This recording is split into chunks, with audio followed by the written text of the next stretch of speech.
Halo semuanya, apa kabarnya nih? Semoga teman-teman semua dalam keadaan sehat ya, dilancarkan pekerjaan juga usahanya, amin. Ya, pada video kali ini saya ingin lagi-lagi mengajak teman-teman menyaksikan Noel yang seringkali mewakili Prabowo tampil di TV-TV nasional, di berbagai acara gitu ya. Noel ini adalah salah satu pendukung garis keras Prabowo Gibran, dan pada acara Indonesia Layer Club kita akan melihat bagaimana dia mengolok-olok mentang-mentang cawapresnya adalah anak muda yaitu Gibran. Dia di sini mengolok-olok dan mengejek-ejek politikus tua gitu, bahkan dia katanya muak dengan politikus tua, dan kita akan melihat bagaimana dia statementnya ini malah blunder di akhir acara, di akhir statementnya maksud saya, dan ini malah jadi lucu karena dia tidak menyadari bahwa capres yang diusungnya sendiri adalah capres yang paling tua di antara capres-capres yang ada. Ini bakal lucu banget teman-teman kalau menurut saya. Nah, bagaimana sih videonya? Yuk kita simak bareng-bareng. Tanya lagi siapa wakilnya? Gibran. Luar biasa, artinya apa? Ini benar-benar kemenangan Prabowo Gibran tuh di depan mata. Ini kan ngeri. Kita sudah muak lah dengan para politisi korup yang tua ini. Masa pada takut dengan hadirnya Mas Gibran? Dulu Bung Karno tuh pidato menyampaikan, siapkan saya 10 anak muda, saya akan guncang dunia. Baru satu aja udah pada kesurupan nih politisi tua ini. Udah gila semuanya. Itu. Makanya semoga ya 2024 nanti itu fase transisi politisi tua untuk ya siap-siap, ada yang ke kuburan, ada yang sakit stroke dan sebagainya. Sedikit boleh ya? Kalau Pak Prabowo termasuk politisi muda apa politisi tua?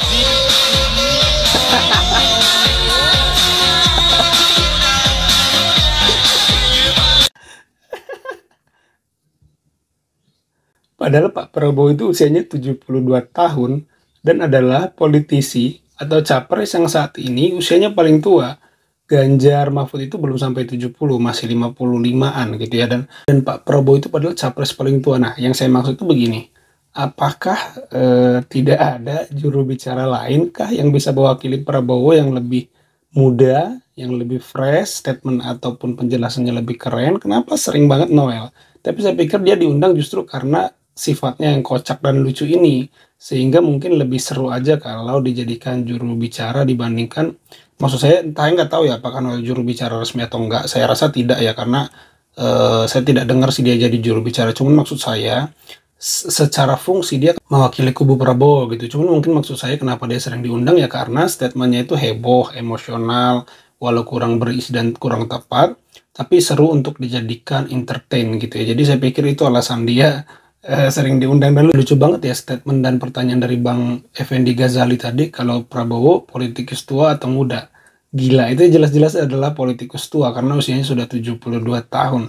Dan saya anehnya ketika Noel dari awal berbicara bla bla bla panjang gitu, dia apakah dalam posisi tidak sadar bahwa Prabowo itu sudah tua. Makanya saya bingung juga dengan Noel ini, tapi lucu sih, lucu.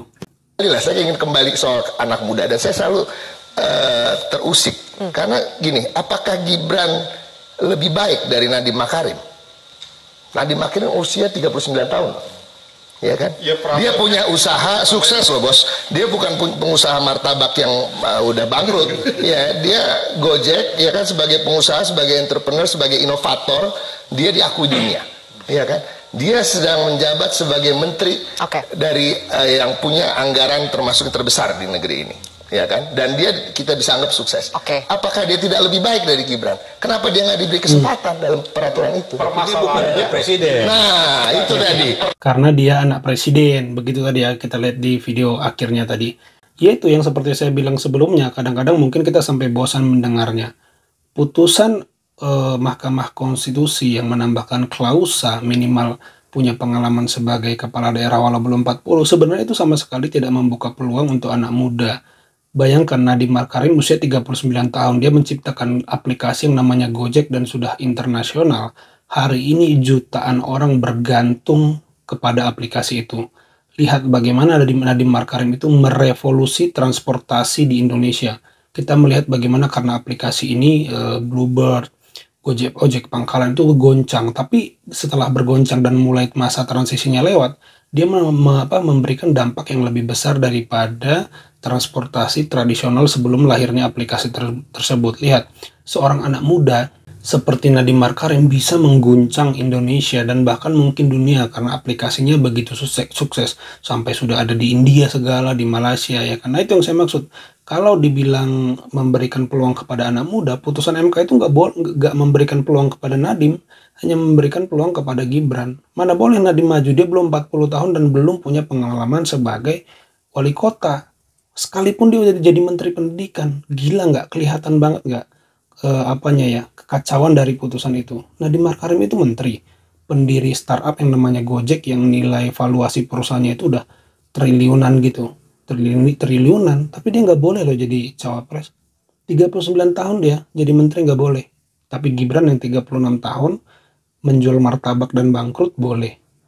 Teman-teman bisa menangkap ya bagaimana putusan itu sama sekali tidak mengakomodir anak-anak muda gitu teman-teman.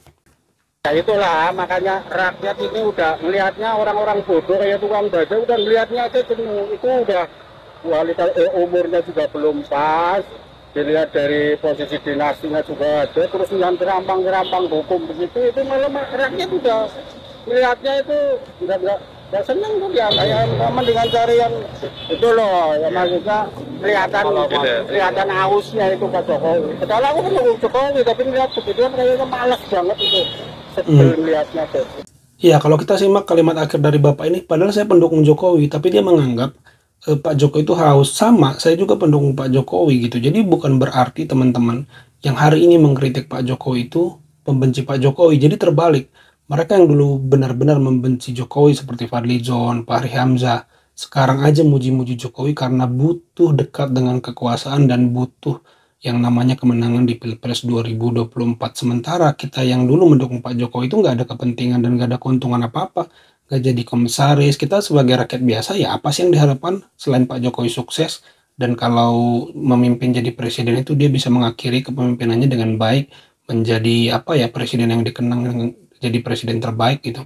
Kita sih nggak dapat untung apa-apa. Tapi kalau kelompoknya Pak Prabowo, ya dia memperoleh keuntungan elektoral suara gitu. Jadi teman-teman di sini malah yang mendukung Pak Jokowi dan mencoba mengingatkan beliau itu malah dianggap yang benci. Jadi dibalikkan faktanya sama kubu-kubu yang di seberang sana itu ya teman-teman. Untuk Gibran sebaiknya belum pantas ya, selesaikan dulu jabatannya di Solo, baru bisa ikut politik nasional sebagai capres di periode yang akan datang. Kalau tahun ini mungkin belum bisa, mungkin tahun-tahun ke depan 5 tahun yang akan datang ya. Istilahnya dia belajar dulu toh dari segi pemerintahan urusan negara toh, mungkin tahun depan bisa. Kalau tahun ini belum bisa. Belum pantas ya Mbak ya, karena dari segi usia beliau belum matang dan dari pengalaman itu di dunia politik beliau belum cukup banyak.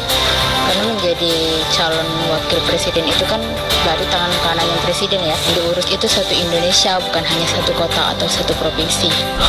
Saudara Gibran itu layak di pemilihan 2029. Ya, kalau kita dengar tadi bahkan ada yang menganggap Gibran ini layak jadi capres, bukan hanya cawapres, tapi nanti di pemilu atau pilpres selanjutnya. Untuk saat ini ya selesaikan dulu tugasnya sebagai wali kota. Di situ kan ada amanah, ada sumpah jabatan, ada janji yang belum dia selesaikan kepada warga Solo. Tapi dia udah nggak sabar, nunggu 5 tahun atau nunggu 10 tahun lagi aja. Biar karirnya moncer, biar dia bukan hanya jadi cawapres. Menurut Fahri Hamzah, cawapres itu cuman simbol. Berarti Gibran ini cuman simbol dong di dalam kepemimpinan Prabowo. Ya sudah pasti, siapa yang bisa atur Prabowo? Dia ketua partai, dia mantan jenderal, siapa yang bisa atur Gibran? Dititipkan Jokowi, Gibran untuk mengawasi Prabowo. Dilenyapkan ya kan kalau berani-berani mengatur presiden secara apapun nggak benar, secara aturan, secara jabatan, secara pengaruh ya pasti Prabowo lebih besar pengaruhnya gitu. Tanpa Gibran pun suara Prabowo kan sudah unggul gitu. Jadi itu aja teman-teman video kali ini. Terima kasih yang sudah menyimak sampai selesai. Semoga videonya bisa dinikmati. Sampai jumpa di video saya selanjutnya.